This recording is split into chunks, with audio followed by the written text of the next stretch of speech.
अस्सलाम वालेकुम। मेरा नाम डॉक्टर शाइस्ता शौकत है। मैं कंसल्टेंट ऑब्स्टेट्रिशियन और गायनेकोलॉजिस्ट हूँ। आजकल असिस्टेंट प्रोफेसर के तौर पे काम कर रही हूँ। मैं गायनी और ऑब्स के शोबे से अरसा 20 साल से वाबस्ता हूँ और प्राइवेट और गवर्नमेंट सेटअप दोनों में काम कर रही हूँ। इस वक्त प्राइवेट सेटअप में मैं इकरा मेडिकल कॉम्प्लेक्स जौहर टाउन में अपनी खिदमात सर अंजाम दे रही हूँ।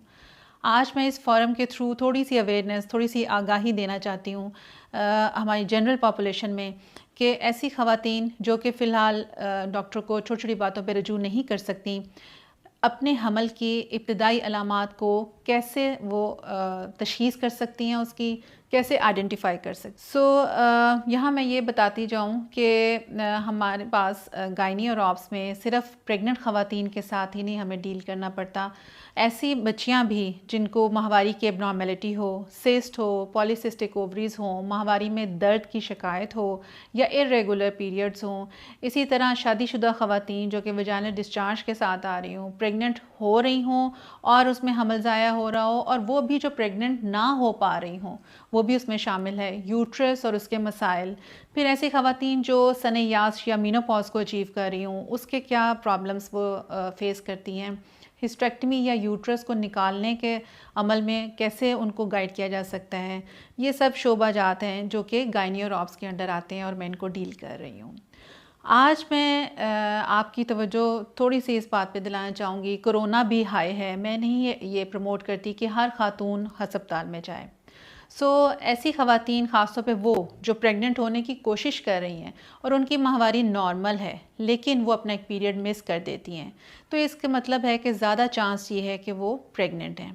हाँ, अपने पीरियड मिस करने के और भी बहुत से वजूहात हैं, जिसमें सबसे इम्पॉर्टेंट स्ट्रेस है। फिर वज़न का चेंज होना, चाहे वज़न बढ़ जाए, दोनों सूरतों में हार्मोन चूँकि इम्बैलेंस हो जाते हैं, इस वजह से साइकिल भी एबनॉर्मल हो जाता है।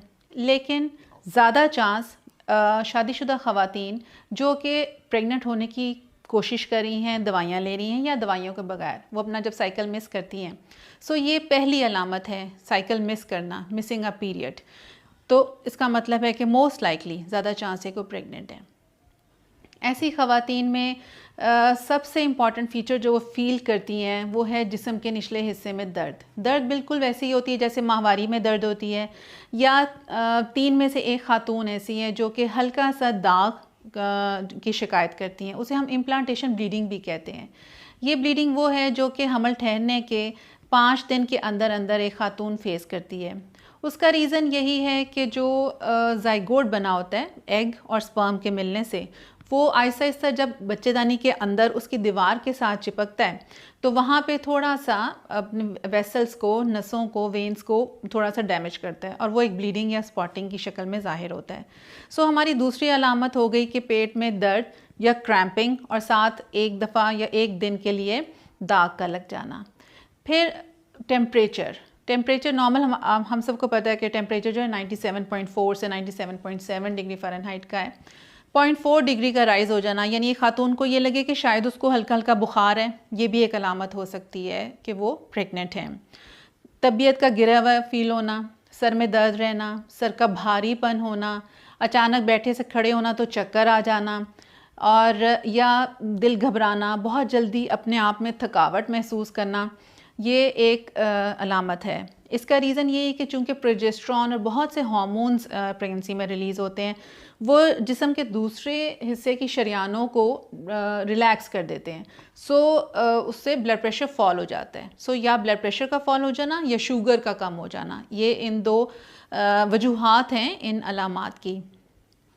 उसके बाद आ जाता है छाती में तनाव, छाती का भारीपन या छाती को टेंडरनेस, और इवन ये कि कई दफ़ा इतना भी कि हाथ लगने से भी दर्द होना। ये भी उस हार्मोन की वजह से ही है जो कि माहवारी के हमल के शुरू में रिलीज़ हो रहा होता है, और ये उन ख़वातीन में एक इब्तदाई अलामत के तौर पे लिया जा सकता है।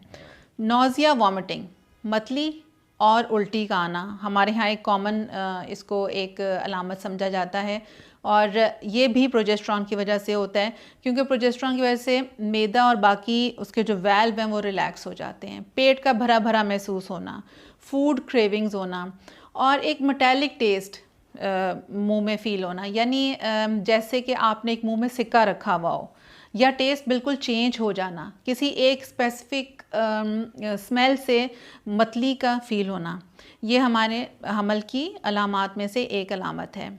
फिर एक ख़ातून जो कि पानी बेशक ज़्यादा ना पी रही हों, फिर भी उनको बार बार वॉशरूम जाने की हाजत हो, बार बार पेशाब आए, क्योंकि मसाने की तरफ और यूट्रस की तरफ खून की गर्दिश बढ़ जाती है, इस वजह से बार बार आपको वॉशरूम जाने की हाजत महसूस हो सकती है। फिर लेग्स में भी क्रैम्पिंग पेन्स, आपको अपना चक्कर आ जाना, मैदे की तेज़ाबियत, एसिडिटी या कब्ज़, ये भी अलामात हैं जो कि हमल के शुरू में आ सकती हैं। फिर सबसे इम्पॉर्टेंट बात जो कि घर के सारे लोग ही इससे मुतासिर होते हैं, वो है मूड स्विंग्स, यानी चिड़चिड़ापन आ जाना, उदासी हो जाना, गमगीन हो जाना या छोटी छोटी बात पे परेशान हो जाना। इसको भी प्रोजेस्टेरॉन हार्मोन और हमल के दौरान और हार्मोन्स जो एक खातून हमल के दौरान तकरीबन एक हार्मोन्स के फ्लड से गुज़रती है, ये सारे हार्मोन्स हैं जो इन सारी अलामात के लिए रिस्पॉन्सिबल हैं। इनमें से कुछ अलामात ऐसी ख़वातीन में जो प्रेग्नेंट होना चाह रही हों, नमूदार हों, तो इसका मतलब लाइकली चांस ये है कि आप प्रेग्नेंट हैं। आप इसको डिटेक्ट कर सकते हैं, घर में भी डिटेक्ट कर सकते हैं। और इसका मकसद ये है कि अगर आपकी तबीयत ज़्यादा ख़राब हो, जिसमें कि कई दफ़ा ख़वातीन को बहुत ज़्यादा उल्टी मतली हो जाती है, वो कुछ भी नहीं ले पाती, इवन पानी भी नहीं ले पाती, डिहाइड्रेशन का शिकार हो जाती हैं, पानी नमकियात की कमी हो जाती है, ये वो सूरत हाल है कि आपको फ़ौरन डॉक्टर को रुजू करना चाहिए, जिसमें कि आपको ड्रिप्स या किसी और तरीके से ताकतवर की अशिया जो हैं वो आपको फ्राहम की जाएंगी और इसकी इलाज किया जाएगा। फिर कुछ ख़वातीन ऐसी हैं जिनको थूक लाब बहुत ज़्यादा आता है, ये भी एक्सेसिव सेलिवेशन, ये भी एक सिम्टम है अर्ली प्रेगनेंसी का। वंस जब आपको लगे कि आप प्रेग्नेंट हैं, तो आपको एक दफ़ा हॉस्पिटल विज़िट करके अपनी अर्ली बुकिंग अपने गायनेकोलॉजिस्ट के साथ ज़रूर करवा लेनी चाहिए, ताकि वहाँ पे आपके बेसलाइन टेस्ट हो सके, एक अल्ट्रासाउंड हो सके। ये अल्ट्रासाउंड ना सिर्फ आपको ये बताएगा कि हमल अपनी सही जगह पे मौजूद है, बल्कि ये आपकी जैसे जैसे प्रेगनेंसी बढ़ेगी वो उसको हम डेटिंग स्कैन के तौर पे भी इस्तेमाल कर सकते हैं। आपको कहीं भी लगे कि आपको किसी भी मशवरे के लिए मेरी ज़रूरत है, तो आप दी गए नंबर्स पे मेरे से अपॉइंटमेंट लेके मुलाकात कर सकते हैं। Thank you very much.